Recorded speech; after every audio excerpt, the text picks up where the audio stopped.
नमस्कार, डेस्टिनी 144 में आपका स्वागत है। हम पढ़ रहे थे शरीर के आंतरिक तंत्रों के बारे में पढ़ रहे थे और हमने पूरा एक कोशिका है वो पूरा टॉपिक कंप्लीट कर लिया था। आज जो मैं आपके सामने एक टॉपिक लेके आ रहा हूं, मानव पाचन तंत्र। पूरा मानव पाचन तंत्र के बारे में पूरा डिटेल से स्टडी करेंगे, एक एक पार्ट के बारे में मैं आपको बताऊंगा। तो आप जुड़ जाइए हमारे डेस्टिनी 144 चैनल के साथ और आज स्टार्ट करेंगे मानव पाचन तंत्र। इससे पहले मैं एक कहना चाहूंगा कि आप हमारे चैनल को लाइक, शेयर और सब्सक्राइब करते रहिए। तो आज स्टार्ट करते हैं मानव पाचन तंत्र।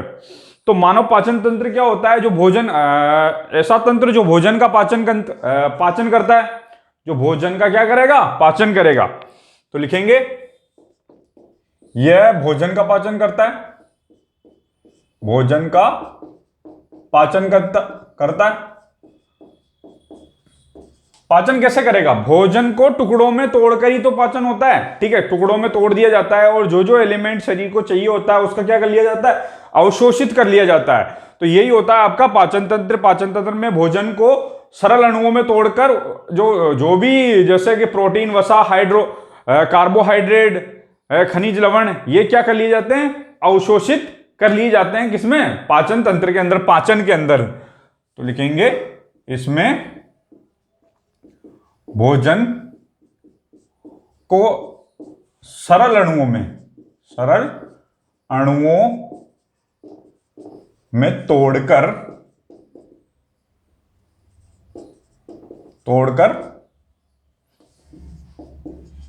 जरूरी पोषक तत्वों का क्या किया जाता है? अवशोषण किया जाता है। ठीक है, क्या किया जाता है? अवशोषण किया जाता है। शोषण नहीं, अवशोषण किया जाएगा। ठीक है, अवशोषण किया जाएगा जरूरी तत्वों को। जरूरी तत्व कौन सा हो गया? हमारा शरीर कभी भोजन को नहीं जानता है, पहचानता नहीं है। इडली, डोसा, रोटी, चपाती, कचौरी, समोसा, इनको नहीं जानता। वह जानता है किनको? हमारा जो शरीर है वसा को जानता है, प्रोटीन को जानता है, कार्बोहाइड्रेट को जानता है, खनिज लवण को जानता है, जल को जानता है। तो इन सरल अणुओं में तोड़कर उनको क्या करता है हमारा पाचन तंत्र? अवशोषण कर लेता है। समझ में आ गया होगा पाचन तंत्र की परिभाषा क्या होती है, किस तरह से पाचन तंत्र जो है हमारे शरीर से जरूरी तत्वों का, वसा, प्रोटीन, कार्बोहाइड्रेट, खनिज लवण, जल, उनका अवशोषण करेगा। कौन से तत्व क्या करें, कौन से जो शरीर के अंग है क्या क्या करेंगे पाचन तंत्र के अंदर, पूरा डिटेल से हम इसके बारे में स्टडी करेंगे।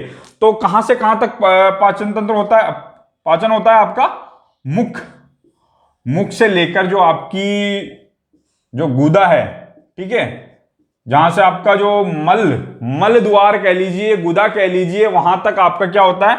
भोजन का क्या होता है? पाचन तंत्र। ये यहां से यहां तक क्या होती है? एक आहार नाल होती है। क्या होती है? आहार नाल। तो इनडायरेक्टली हम कह सकते हैं कि जो हमारे भोजन का जो पाचन होता है किसके अंदर होता है?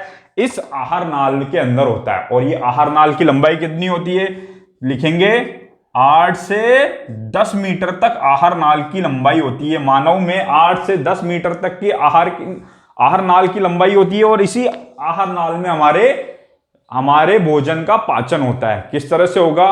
पूरा एक एक जो इसके बीच में कौन कौन से अंग आएंगे उसके बारे में मैं पूरा बताऊंगा। ठीक है, तो ये यहां तक आपको समझ में आ गया होगा। अब कौन कौन से अंग पढ़ने जा रहे हैं उसके बारे में मैं आपको बता देता हूं। ठीक है, तो यहां पे लिखेंगे, एक तो हमने लिख लिया मुख। तो मुख पढ़ेंगे, मुख के अंदर क्या क्या होता है पूरी जानकारी मैं आपको दूंगा।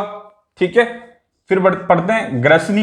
ये पाचन तंत्र है, ये पूरा पाचन तंत्र के मिटा देता हूं मैं यहां पे, ये आप नोट डाउन कर लीजिएगा भाई। जो आहार नाल की लंबाई कितनी होती है? आहार नाल के अंदर हमारे भोजन का पाचन होता है और आहार नाल की लंबाई जो है 8 से 10 मीटर तक होती है। कितनी होती है? 8 से 10 मीटर तक मानव शरीर के जो आहार नाल की लंबाई है 8 से 10 मीटर तक होती है और इसी के अंदर संपूर्ण भोजन का पाचन होता है आहार नाल के अंदर, जिसे पाचन तंत्र भी कह लीजिए। अभी किस तरह से एक एक इसके अंग होंगे उसके बारे में हम बात करने जा रहे हैं। तो ये पाचन तंत्र, ठीक है। पाचन तंत्र कौन कौन से अंगों के बारे में पढ़ेंगे? मुख के बारे में पढ़ेंगे। मुख के बाद में भोजन आपका ग्रसनी में जाएगा, तो ग्रसनी के बारे में भी अध्ययन किया जाएगा हमारे द्वारा। और ग्रसनी के बाद में कहाँ पे जाएगा भोजन, ग्रसिका के अंदर जाएगा। तो ग्रसिका के बारे में भी हम पूरा डिटेल से स्टडी करेंगे। ग्रसिका से होते हुए कहाँ पे चल जाता है आपका भोजन चला जाता है अमाशय में। अमाशय क्या होता है आपका स्टमक को ही क्या कहते हैं, अमाशय कहते हैं, पेट कहते हैं, ठीक है। और ग्रसिका को इंग्लिश में ओसोफेगस हम इसको कहेंगे, ठीक है। और मुख को आपको मुखी कहेंगे यानी माउथ कहेंगे, और फ्रीनिक्स इसको कहेंगे ग्रसनी को, ठीक है। ग्रसनी के बाद में कहां पे, जो अमाशय के बाद में चाहेगा आपका स्मॉल इंस्टेटाइन यानी कि छोटी आंत के अंदर चले जाएगा। तो छोटी आंत का भी हम इसके अंदर अध्ययन करने जा रहे हैं। छोटी आंत, ठीक है, छोटी आंत यानी कि स्मॉल इंस्टेटाइन।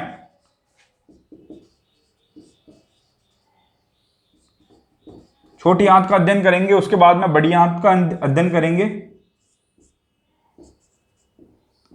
ये बड़ी आंत का भी अध्ययन करेंगे। फिर उसके बाद में एक अपेंडिक्स के बारे में भी जान लेंगे।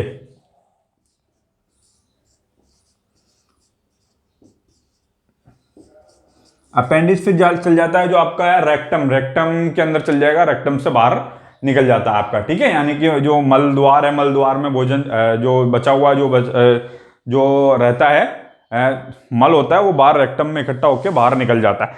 तो इन चीजों के बारे में अध्ययन करेंगे, ठीक है। ये पाचन तंत्र के जो अंग है, मुख्य अंग, उनके बारे में अध्ययन करेंगे। और पाचन तंत्र के अंदर ग्रंथियों का भी एक मुख्य कार्य होता है। जो ग्रंथियां भी बड़ी सहायता देती है पाचन तंत्र में, एंजाइम स्रावित करती है, ठीक है। उन्हीं एंजाइम की सहायता से, उन्हीं रसों की सहायता से ही हमारा भोजन क्या होता है, पचता है, ठीक है। तो उसके बारे में साथ ही साथ उन ग्रंथियों के बारे में भी हमको जानकारी लेना आवश्यक है, ठीक है। तो ग्रंथियां कौन कौन सी होगी, ठीक है। एक तो मुख में होगी, कौन सी, लार ग्रंथि। लार ग्रंथि के बारे में भी जानकारी आवश्यक है, इसलिए लार ग्रंथि लिखिए, ठीक है। अब जैसे ही हम पेट में जाते हैं तो एक ग्रंथि होती है जठर ग्रंथि, तो ये भी आवश्यक है। जठर ग्रंथि हो गई आपकी, ठीक है। अग्नाशय ग्रंथि,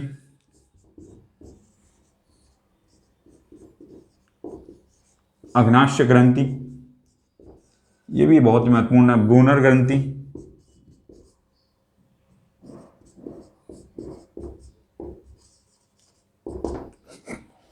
तो ये ग्रंथियां भी बड़ी आवश्यक है पढ़ना पाचन तंत्र के अंदर, क्योंकि इन्हीं से जो रस स्रावित होते हैं, उन्हीं की सहायता से क्या होता है, हमारे शरीर में जो भोजन का पाचन होता है। ये अभी इसको देख लीजिए, मुख, ग्रसनी, ग्रसिका, यही ऑर्डर रहेगा। ऑर्डर भी पूछ लिया जाता है कई बार, क्या होता है कौन सा अंग पहले और कौन सा अंग बाद में आएगा। ये ऑर्डर भी ध्यान में रखना है कि भाई ऑर्डर के अनुसार भी क्या होता है, क्वेश्चन पूछ लिया जाता है, ठीक है। पहले मुख, फिर ग्रसनी, ग्रसिका, अमाशय, छोटी आंत, बड़ी आंत, अपेंडिंग, ये ऑर्डर भी पूछ लिया जाता है, ठीक है। तो ये ऑर्डर भी आपको ध्यान में रखना है कि भाई कौन सा अंग है जो कहां पे आने वाला है, इसका भी आपको ध्यान रखना है। अब बात करते हैं, एक एक के बारे में बात करेंगे। मुख के अंदर क्या होता है आपके, जीभ होगी, दांत होगा, ठीक है। ये इन चीजों के बारे में भी पढ़ेंगे। एक यवला भी होता है एक अंग, उसके बारे में भी पढ़ेंगे, ठीक है। तो ये डालेंगे मुख, हेडिंग डालेंगे मुख। तो पाचन तंत्र के अंदर सबसे पहले हम पढ़ने जा रहे हैं मुख। एक एक चीज का हमको अध्ययन करना है पाचन तंत्र के अंदर, तो हेडिंग डाल लेंगे यहां पे, मुख के बारे में हम जानकारी लेंगे, मुख के अंदर क्या क्या होता है, ठीक है। देखा ही होगा आपने, मुख के अंदर लार ग्रंथि भी होती है, तो लार ग्रंथि के बारे में भी जानेंगे हम, ठीक है। तो सबसे पहले डालेंगे हेडिंग। तो एक तो क्या होते हैं, दांत होते हैं। सबसे मुख में क्या होते हैं, भोजन जाएगा तो दांतों के द्वारा ही तो काटा जाता है, तो दांत के बारे में पढ़ेंगे। एक उलट पुलट किया जाता है किसके द्वारा, जीभ के द्वारा, जीभ के बारे में पढ़ेंगे। एक यवला होता है, ठीक है।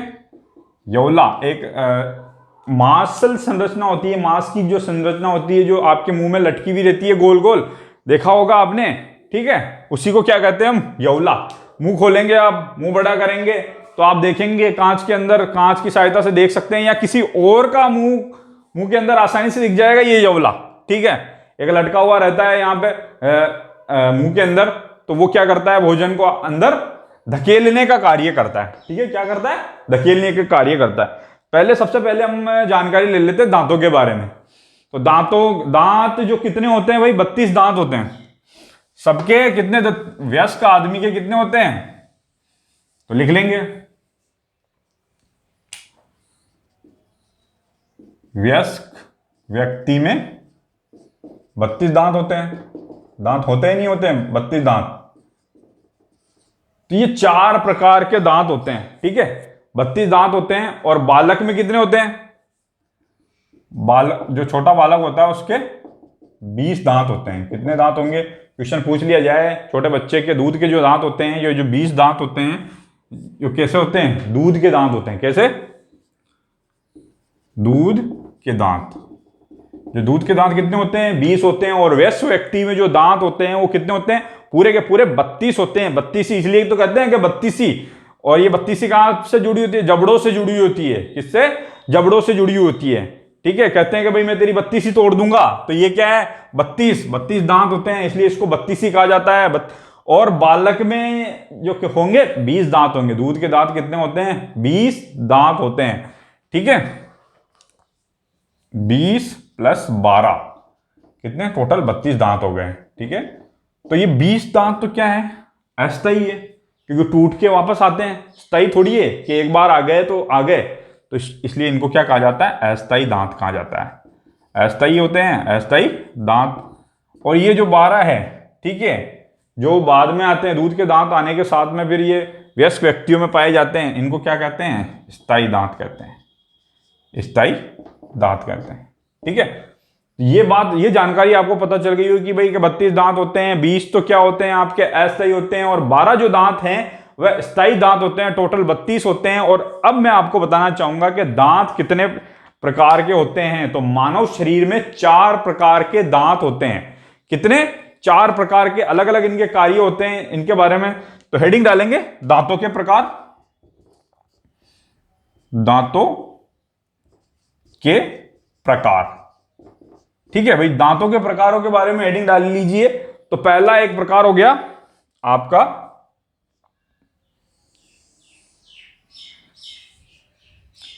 इंसाइजर।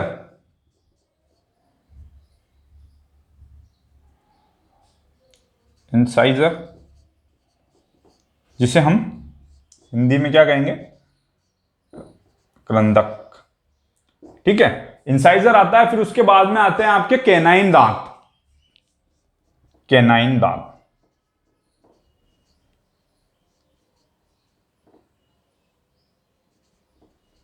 दंतक। और फिर आते हैं आपके प्रीमोलर।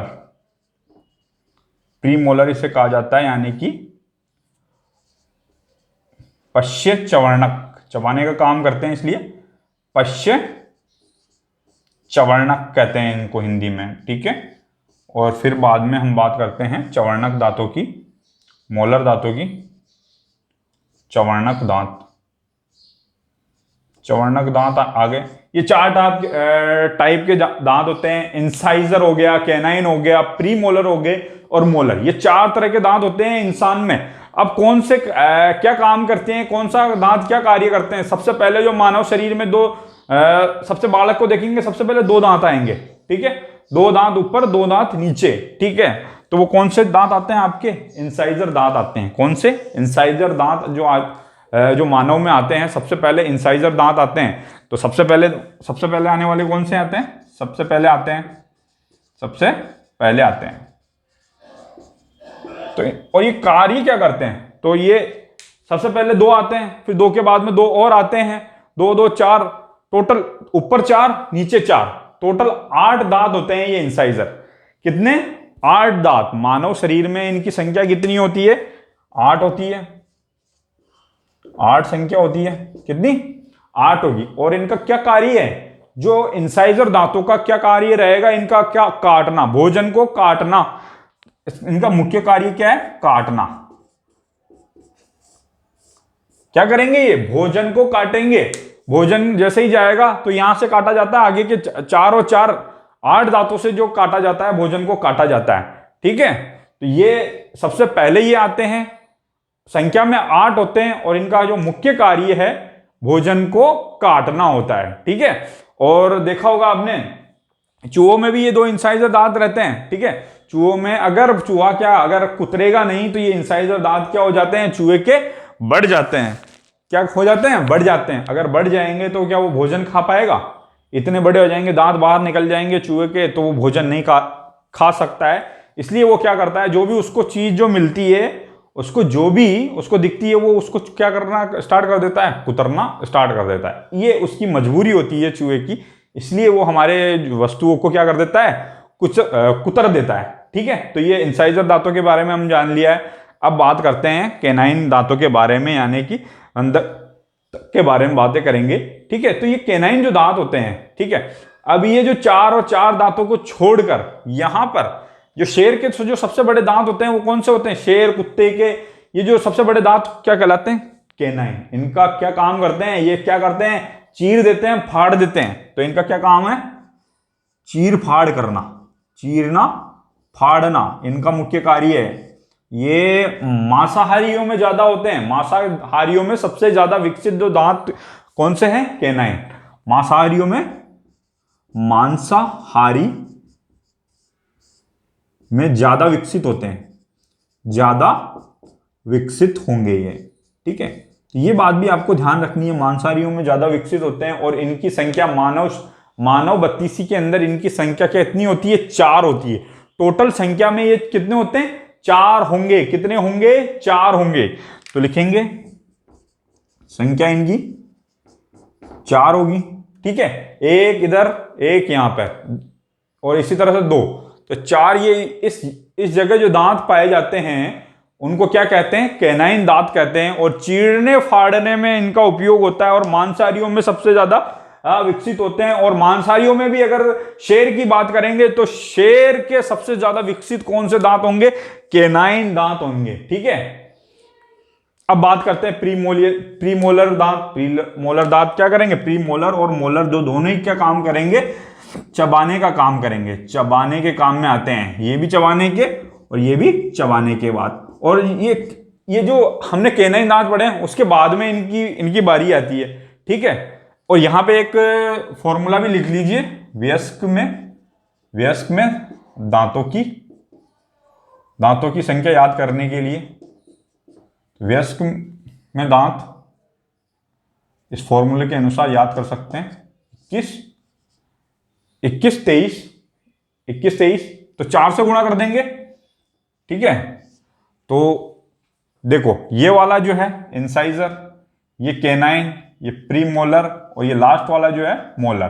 ठीक है, एक एक को गुणा करेंगे 12, तो मोलर कितने हो गए 12, 4 से 8 प्रीमोलर हो गए, ये 4 कैनाइन होंगे और ये आपके जो इंसाइजर होंगे 8, तो 8 4 8 12, तो ये 8 तो आपके हो गए कौन से, 8 जो हो गए, 8 संख्या आपके इंसाइजर की आई है, 4 कैनाइन की आई है और ये जो फिर से 8 आई है ये किसकी आई है, प्रीमोलर की। तो यहां पे प्रीमोलर की संख्या कितनी लिखेंगे, 8, और यहां पे इनकी संख्या जो होगी 12 होगी। कितनी होगी, 12 होगी। ठीक है, याद रखेंगे, चबाने के काम में आते हैं प्रीमोलर और मोलर। संख्याएं भी आपको बता दी हैं, टोटल इनको जोड़ लेंगे तो 8 8 2 16, 16 और 4 कितने होते हैं 20 और 12 कितने 32। ये हो गई आपके जो वयस्क में दांतों की संख्या को ध्यान में रखने के लिए आपका सूत्र हो गया। ठीक है, अगर 21 23 बटा कर देंगे तो ऊपर नीचे का आ जाएगा, कितना, ऊपर नीचे के दांतों के बारे में पता कर लेंगे और 2 से गुणा कर लेंगे। या तो आप डायरेक्ट 4 से गुणा कर लो या 2 से गुणा कर लो। ठीक है, तो इस सूत्र से आप ध्यान में रख सकते हैं 21 23 गुणा 4। अगर एक संख्या को 4 से गुणा कर लेंगे तो आपके सामने क्रमवत जो है इंसाइजर की संख्या आ जाएगी, इंसाइजर की संख्या का पता चल जाएगा, कैनाइन की संख्या का पता चल जाएगा, आपको प्रीमोलर का पता चल जाएगा और आपको मोलर दांतों का पता चल जाएगा। ठीक है, अब बात करते हैं कि भाई बच्चों के लिए सूत्र, बच्चों के जो 20 दांतों का सूत्र है उसको भी तो ध्यान रखना जरूरी है, 2102।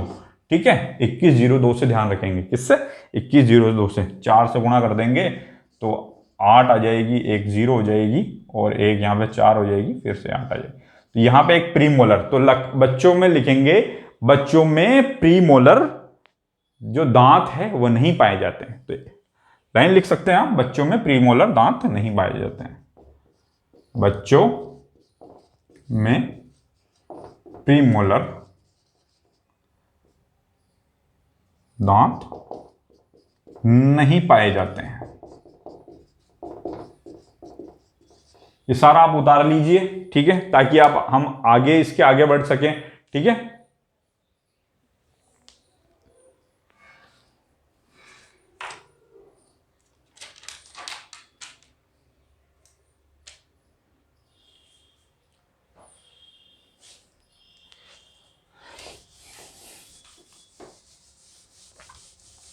तो ये हमने दांतों की संख्याओं के बारे में हम पढ़ रहे थे पाचन तंत्र। पाचन तंत्र में हमने मुख लिया, मुख का हमने वर्गीकरण किया, तो मुख में हमें पता चला दांत भी होते हैं, जीभ भी होती है, यवला होता है, इनके बारे में स्टडी करना प्रारंभ किया। तो दांत हमने सबसे पहले लिया, तो दांत को हमने देखा कि भाई 4 दांत होते हैं, इंसाइजर, केनाइन, केनाइन के बाद में प्रीमोलर, प्रीमोलर के बाद में मोलर। फिर दांतों का सूत्र लिखा हमने, वयस्क के अंदर 21-23 टोटल, और बच्चों के अंदर 21-02। ये जानकारी मैंने आपको पूरी दे दी है कि भाई के दांतों के बारे में। अब दांतों की जो संरचना है, उसका एक चित्र बना लेते हैं भाई। दांत, ये दांत आपके, ठीक है, इसी तरह से कुछ दांत होते हैं आपके।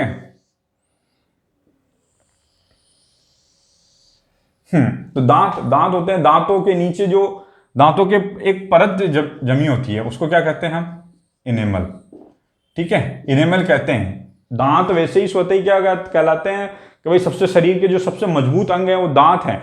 और दांतों में भी जो सबसे मजबूत एक परत चढ़ी होती है, इनेमल की परत। इनेमल एक तत्व है, इनेमल की परत चढ़ी होती है, जो ये सबसे ज्यादा क्या होती है, शरीर में सबसे ज्यादा क्या होती है, मजबूत होती है। इनेमल की जो परत है शरीर में सबसे ज्यादा मजबूत होती है। तो ध्यान रखेंगे, यहाँ पे इनेमल की जो सबसे मजबूत परत को क्या कहते हैं? इनेमल कहते हैं। और ये इनेमल किससे बनना होता है? कैल्शियम फॉस्फेट से बना होता है, ठीक है। तो इसका जो मुख्य घटक है इनेमल का, कैल्शियम फॉस्फेट है। अब ये जो दांत है, ठीक है, ये आपके टीथ है। टीथ के नीचे क्या होता है? एक डेंटिन होता है। क्या होता है? डेंटिन। टीथ किससे जुड़े होते हैं? ये जो आपके जो दांत है डेंटिन से जुड़े होते हैं। किससे जुड़े होते हैं? डेंटिन से जुड़े होते हैं। और ये डेंटिन जो आपका तंत्रिकाओं से जुड़ा होता है। किससे जुड़ा होता है?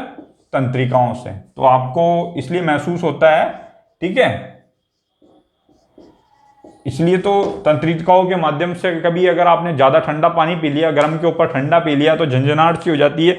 इस वजह से ये तंत्रिकाओं की वजह से डेंटिन से जुड़े होते हैं। डेंटिन दांतों से, और दांतों के ऊपर क्या परत चढ़ी होती है? इनेमल की परत चढ़ी होती है, ठीक है। तो इस वजह से आपको झंझनाहट महसूस होती है। तंत्रिकाएं पता है आपको, हम ऑलरेडी पढ़ चुके हैं तंत्रिकाओं के बारे में, किस तरह से ये संवेदनाओं को लाती और ले जाती है, आपको जानकारी ले जाती है, ब्रेन तक लाती है और ले जाती है, ठीक है। तंत्र के बारे में पूरा हम जान चुके हैं, ठीक है। तो यहाँ पे एक इनेमल होता है। इनेमल जो है, इनेमल पदार्थ होता है, सब शरीर का सबसे कठोर पदार्थ होता है। ये किससे बनता है? कैल्शियम फॉस्फेट से बनता है। तो कैल्शियम फॉस्फेट से बनता है। और ये दांत किससे जुड़े होते हैं? डेंटिन से जुड़े होते हैं। और डेंटिन किससे जुड़ी होती है? डेंटिन जो जुड़ी होती है तंत्रिकाओं से जुड़ी होती है। ये भी आपको जानकारी एक महत्वपूर्ण है, तो ध्यान रखिएगा। यहाँ से तो डायरेक्ट प्रश्न आता ही है, आपको अच्छे से पता ही होगा। अगर आगे और पूछ लें तो किससे जुड़ी होती है दांत? तो डेंटिन से जुड़े होते हैं। डेंटिन तंत्रिकाओं से जुड़ी होती है। और एक जानकारी लिखेंगे भाई, दांतों के अध्ययन को क्या कहते हैं? दांतों के अध्ययन को आपको बता दिया जाता है कि भाई दांतों के अध्ययन को ओडोंटोलॉजी कहते हैं। क्या कहते हैं? ओडोंटोलॉजी, ठीक है। तो ये भी आप ध्यान रखिएगा कि दांतों के अध्ययन को, यहाँ से भी एक क्वेश्चन बन जाता है, कभी कभी दे दिया जाएगा दांतों के अध्ययन को क्या कहा जाता है? तो क्या कहा जाता है? ओडोंटोलॉजी कहा जाता है। अब यहाँ पे हमने पूरी दांतों के बारे में 32 के 32 दांतों के बारे में पूरी जानकारी ले ली है। दांत क्या करते हैं? काटने का कार्य करेंगे, चीरने का कार्य करेंगे और फाड़ने का कार्य करेंगे। तो ये भी आपको पता चल गया है। दांत के कार्य हमने समझ लिया। अब चलते हैं हम जीभ की ओर। जो जीभ क्या करती है? जीभ का आपको सबको पता है भाई, जीभ क्या करती है, स्वाद, इसमें क्या होती है, स्वाद कलिकाएं होती हैं, तो ये स्वाद को पहचानने का कार्य करती है। ठीक है, स्वाद को पहचानने का कार्य करेगी, भोजन को घुमाने का कार्य करेगी। और एक जो एक महत्वपूर्ण कार्य है वो तो आपको सबको पता ही होगा कि जीभ जो है बोलने का कार्य भी करती है। तो लिख देंगे कि भाई जीभ क्या क्या कार्य करती है, जीभ और जीभ के कार्य, तो जीभ के कार्य लिख देंगे, भोजन को घुमाना, भोजन को घुमाना करेगी। ठीक है, भोजन को घुमाना कर दिया। स्वाद बताने में सहायक रहती है, एक तो स्वाद बताने का कार्य करती है, का कार्य करेगी, और बोलने का कार्य करती है। ठीक है, बोलने का कार्य करती है। तो ये जीभ के कार्य हो गए। ठीक है, तो भाई जीभ में मैं आपको बता देता हूं कि 10,000 स्वाद कलिकाएं होती है। कितनी? 10,000 स्वाद कलिकाएं होती हैं। तो जीभ में 10,000 स्वाद कलिकाएं होती हैं। खोल के देखिएगा, गिनिएगा कि भाई कितनी स्वाद कलिकाएं हैं। अपनी जीभ को बाहर निकाल के देखिएगा तो छोटे छोटे एक जो कलिकाएं दिखेगी आपको, वो कितनी होंगी हमारे जीभ के अंदर, 10,000 होती हैं। अब आपको ये भी जानकारी देना आवश्यक है भाई, कौन सी कलिकाओं से, कहां की कलिकाओं से कौन सा स्वाद आता है। तो एक डायग्राम बना लीजिए सीधा सीधा। ये एक लंबी सी जीभ निकाल ली है। ठीक है, ये एक जीभ होती है, लाल रंग की मांसल संरचना होती है, सबको पता है, देखी हुई है, हड्डी वड्डी तो होती नहीं है, हाथ भी लगाई होगी, प्रत्यक्ष रूप से आपको दिखती है। तो ज्यादा इसके बारे में मैं आपको बताने की आवश्यकता नहीं है कि ये मांस की बनी हुई होती है। ठीक है, और ये जान लीजिए कि भाई कौन सी कलिकाएं, कहाँ की कलिकाएं क्या क्या काम में आती है। तो जब जैसे ही हम मीठा चखते हैं तो आपके जो आगे वाली जो जीभ है उससे आपको पता चलता है कि ये वस्तु मीठी है। तो आगे वाली मीठा बताने के लिए आगे वाली जो जीभ कलिकाएं हैं वह आपके काम में आती है। अब जब साइड में की कलिकाओं की बात करते हैं तो वो आपको खट्टा बताएगी। क्या बताएगी? जब भी आप इमली वगैरह या भी कोई भी खटास, नींबू वगैरह खाते हैं, नींबू को चाटते हैं, तो क्या ये जो साइड वाली जो पश्य कलिकाएं जिसे कहते हैं, पश्य कलिकाएं, ये जो क्या बताएगी, खट्टा बताएगी कि भाई जो ये हम खा रहे हैं ये जो चीज है खट्टी है। अगर जैसे आपने रसगुल्ला खाया तो आपके आगे वाले से पता चल जाएगा, आगे वाली जीभ की जो कलिकाएं हैं इससे पता चल जाएगा कि भाई आपने रसगुल्ला, गुलाब जामुन, बर्फी खा ली है। अगर आप खट्टा खा रहे हैं, जैसे अगर आप जिंदगी का मजा खट्टे से ले रहे हैं तो आपको साइड की जो जीभ कलिकाएं हैं तो उससे पता चलेगा कि भाई ये जो वस्तु हमने खाई है, जो टेस्ट करी है, खट्टी है। अब बात करते हैं तीखे की। अब थोड़ा सा और आगे इसके चल जाते हैं तो नमकीन अगर आपने खा ली है, कुछ नमकीन आपने चखा है, तो वो आपका नमकीन या फिर तीखा, तो वो यहां से पता चलेगा। ठीक है, तो ध्यान रखेंगे कहां से पता चलेगा, यहां से। अब अगर कड़वा, अगर जिंदगी में कड़वा स्वाद भी आता है, आपको सबको पता है मिठास है तो जिंदगी में कड़वास भी है। तो जो पीछे है, पीछे की जो कलिकाएं हैं, जो अगर आप कुछ कड़वी खाएंगे तो आसानी से नहीं पता चलता, थोड़ा टाइम लगता है कि भाई थोड़ी देर लगती है ये, क्योंकि इसकी जो कलिकाएं हैं पीछे होती है, पश्चिम भाग में होती है, हमारे जो जीभ के पश्चिम भाग में होती है। तो कड़वा यहां से पता चलता है। तो ठीक है, तो कड़वा। अब ये बीचों बीच में जो होता है, बीचों बीच में भी स्वाद कलिकाएं होती हैं। तो यहां पे कोई यहां पे कोई स्वाद कलिकाएं नहीं होती है। ठीक है, बीचों बीच जब जाते हैं तो बीचों बीच स्वाद कलिकाओं का क्या होता है, अभाव होता है, स्वाद कलिकाएं नहीं होती है। जीभ के बीचों बीच स्वाद कलिकाएं नहीं होती है। यहां तक तो होती है जब बीचों बीच, यहां तक नमकीन, यहां तक आपका खट्टा पता चल जाएगा, आगे मीठा पता चल जाएगा, पीछे जाएंगे तो कड़वाट आपको लगेगा। तो ये हमने जीभ के बारे में जाना कि भाई कौन सा पोर्शन है जो जीभ का क्या कार्य करती है। टोटल 10,000 स्वाद कलिकाएं होती है। और ये जो जीभ है जो भोजन को घुमाने का कार्य भी करती है, बोलने का कार्य भी करती है, और एक और महत्वपूर्ण कार्य है जो स्वाद बताने का कार्य करती है। कौन सा पोर्शन कौन सा स्वाद बताता है ये हमने पूरे अच्छे से जान लिया है। अब बात करते हैं यवला एक अंग होता है, आपको पता है, एक अगर आप मुंह खोलते हैं तो एक लटका सा, एक घंटी के समान एक दिखता है मांसल जो संरचना होती है वो क्या कहलाता है, यवला कहलाता है। क्या कहलाएगा, यवला कहलाएगा। तो यवला के बारे में भी जानकारी दे देते हैं। ये मुख में हम पढ़ रहे हैं, पाचन तंत्र के अंदर मुख चल रहा है आपका, ठीक है। तो यवला क्या करता है, मांस की संरचना, मांसल संरचना है, ठीक है। भोजन को क्या करता है, भोजन को ग्रसनी में धकेलता है, ग्रसनी में धकेलता है, ठीक है। और इसकी एक बहुत बड़ी बीमारी है यवला, एक बहुत ही घातक बीमारी को जन्म देता है यवला, ठीक है। उम्र के साथ क्या करता है, ये उम्र के साथ बढ़ता है। क्या करता है, बढ़ता है। क्या करता है, तो और ये बढ़ता है ना, तो बहुत ही घातक बीमारी हो जाती है आपको। जब आप सोते हैं ये बढ़ता है, तो ये आपके नीचे टच होने लग जाता है, तालू के भी टच होने लग जाता है, मुंह में टच होने लग जाता है। तो इसके बढ़ने के साथ क्या होता है, एक खर्राटे नाम की बहुत ही ज्यादा घातक बीमारी यहां पे हो जाती है, खर्राटे आने लग जाते हैं। इसके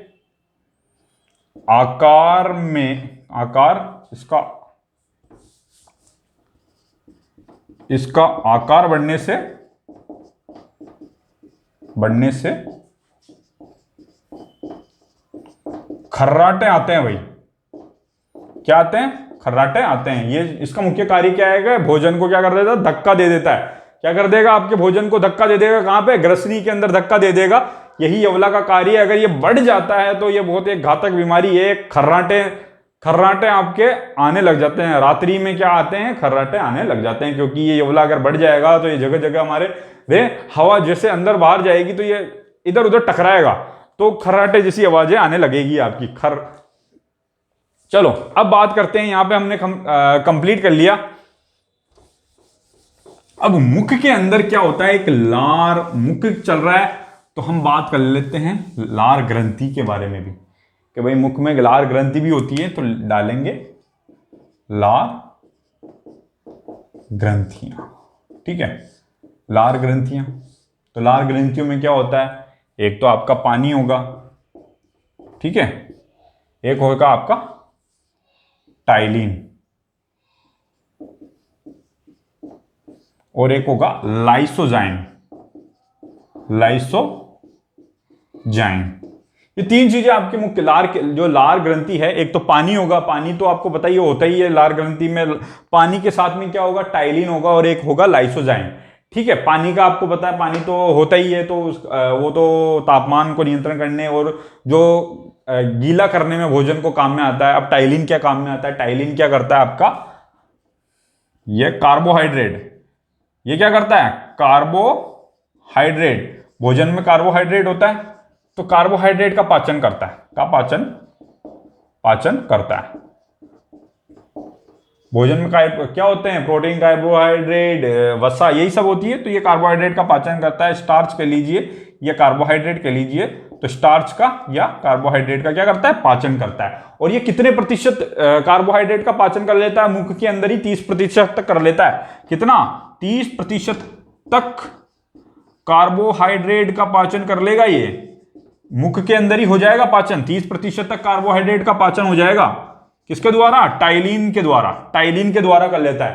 तो ये टाइलिन आपके क्या करता है, 30% जो कार्बोहाइड्रेट है, स्टार्च है, उसका क्या कर लेता है, पाचन कर लेता है। अब ये लार ग्रंथियों के अंदर हम आते हैं लाइसोजाइम के अंदर। ये लाइसोजाइम क्या करता है, लाइसोजाइम जो क्या करता है, आपके भोजन के अंदर कोई जीवाणु अगर आ जाता है, ठीक है, तो उसका क्या कर लेता है, ये भक्षण कर लेता है। तो यह है जीवाणुओं का भक्षण करता है। तो इसलिए क्या करते हैं, अगर छोटे मोटे कीड़े वगैरह आपके मुख में अगर भोजन के साथ चले जाए, तो ये लार के अंदर क्या होता है, लाइसोजाइम उपस्थित होता है। तो लाइसोजाइम जो क्या है, भोजन के जीवाणु, जो कीड़े मकोड़े हैं, छोटे सूक्ष्म जो जीव है, उनका क्या कर लेता है, भक्षण कर लेता है। उनकी जो कोशिका झिल्ली को नष्ट करके उनका भक्षण कर लेता है। ये तो लार ग्रंथियों के बारे में हमने पूरा मुख के बारे में पूरी मैंने जानकारी देती है। अब मुख से यवला के द्वारा क्या कर दिया जाता है कि भोजन को क्या कर दिया जाता है, ग्रसनी के अंदर भेज दिया जाता है। तो हेडिंग लगाएंगे, क्या लगाएंगे, ग्रसनी।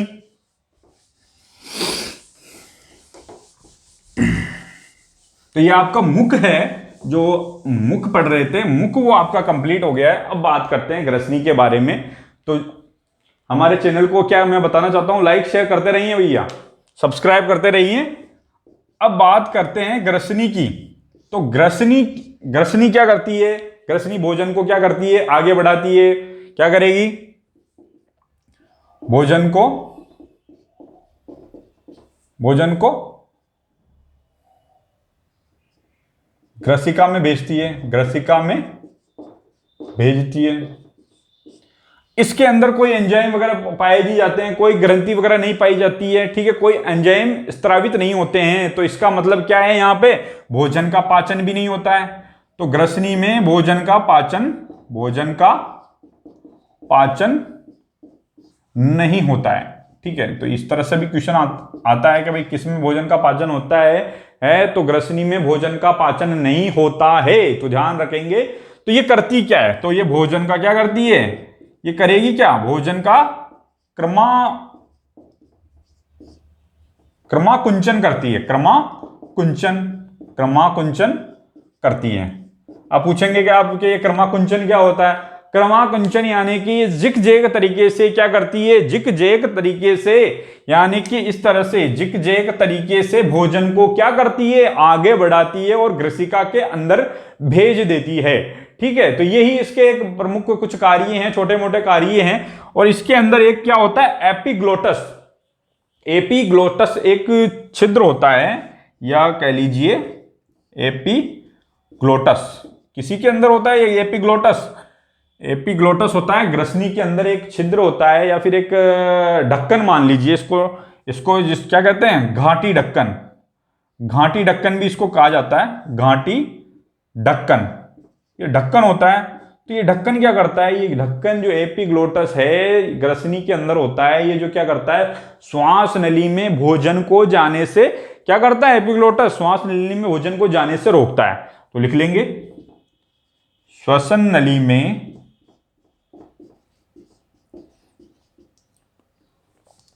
भोजन को जाने से रोकता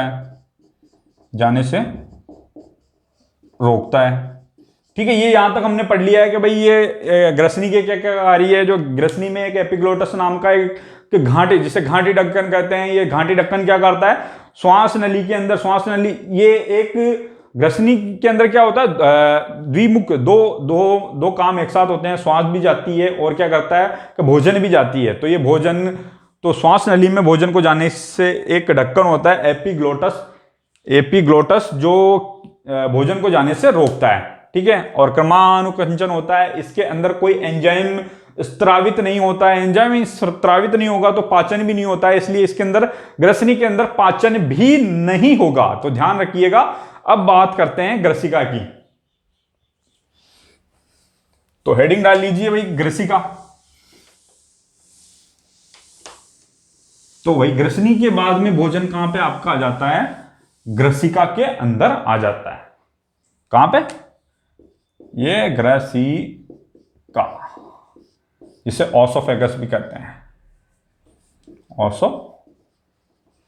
ऑसोफेगस भी कहते हैं, ठीक है। अब ग्रसनी के बाद में भोजन आपका आ चुका है ग्रसिका में, ठीक है। ये कहां पे भोजन को धकेलता है आगे, ग्रसनी से आया तो भोजन को कहां पे धकेलेगा, ये भोजन को अमाशय में धकेलने का कार्य करता है, अमाशय में धकेलता है। इसमें भी कोई एंजाइम स्त्रावित नहीं होता है, तो यहां पे भी क्या होता है, यहां पे भी भोजन का पाचन नहीं होता है। ग्रसनी और ग्रसिका में भोजन का पाचन नहीं होता है, ये सिर्फ भोजन को धकेलते हैं। इसमें तो पाचन नहीं होगा, तो इसमें क्या होगा, क्रमाकुंचन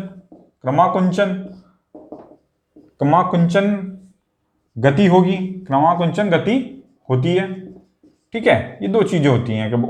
और इसका जो आगे वाला भाग है किससे जुड़ा होता है, अमाशय से जुड़ा होता है। यहाँ पे भोजन का पाचन होगा नहीं, और ये ग्रसिनी से ऊपर से, ग्रसिनी से नीचे से अमाशय से जुड़ा होगा। अमाशय के अंदर ये भोजन को क्या कर देती है, धकेल देती है। कमाकुंचन जिगजैग गति होती है, भोजन की पाचन नहीं होता है। फिर से एक बार सुन लीजिए, यहाँ पे कोई पाचन नहीं होता है, कोई एंजाइम यहाँ पे स्त्रावित नहीं होता है, तो पाचन भी नहीं होगा। और ये जाकर ये ओसोफेगस जो है आपको कहाँ पे भेज देगा, अमाशय में। तो डालेंगे हेडिंग अमाशय। अमाशय यानी कि जो आपका पेट, ये आपका पेट आ चुका है, क्या आ चुका है, पेट की बात करेंगे। पेट के अंदर क्या क्या होता है, बहुत सी चीजें होती हैं। एक तो क्या होता है, कभी कभी क्या हो जाती है, गुड़गुड़ हो जाती है, एसिडिटी हो जाती है, वो भी किसमें होती है, पेट के अंदर। बहुत सी चीजों के बारे में अभी हम यहाँ पे बात करने वाले हैं, क्या क्या चीजें होने वाली है पेट के अंदर। तो लिखेंगे आपका अमाशय यानी स्टमक। तो स्टमक के बारे में आज पढ़ेंगे, आज है स्टमक को कंप्लीट करेंगे। ठीक है, स्टमक क्या करता है, तो ये इसके अंदर भोजन कैसे आता है, ग्रसिका के माध्यम से स्टमक के अंदर भोजन आ जाता है। ठीक है, स्टमक के अंदर क्या एक जठर ग्रंथियां होती है, क्या होती है, जठर ग्रंथियां। अमाशय में जठर ग्रंथियों का स्त्रवण होता है, का स्त्रवण होता है। ठीक है, जठर ग्रंथियों का स्त्रवण होता है, और इन्हीं की सहायता से क्या है कि भोजन का क्या होता है, पाचन होता है। इन जठर ग्रंथियों का पीएच ध्यान रखिएगा आप, पीएच कितना होता है, 6.4 से लेकर 6.8 तक पीएच इन जठर ग्रंथियों का पीएच होगा। ठीक है, इनका पीएच इतना होगा 6.4 से लेके 6.8 तक। ठीक है, माफी चाहूंगा, 1.2 से लेके 1.4 तक इनका पीएच होता है। ठीक है, 1.2 से लेके 1.4 तक इनका जठर ग्रंथियों का पीएच होता है, काफी एसिडिक होती है। ठीक है, तो जठर ग्रंथियों में हम जठर ग्रंथियां क्या करती है, जठर ग्रंथियां यह जठर रस का स्त्राव करती है। किसका, जठर रस का स्त्राव करती है, रस कह लीजिए, एंजाइम कह लीजिए, स्त्राव करती है, जठर रस का स्त्राव करेगी। इस जठर रस में क्या क्या होगा, ठीक है, तो जठर रस के अंदर बात कर लेते हैं। जठर रस के अंदर जठर रस का जो मुख्य अवयव बात करेंगे, मुख्य कंटेंट होगा, एक तो होगा आपका HCl, ये मुख्यतः HCl पाया जाएगा, हाइड्रोक्लोरिक अम्ल,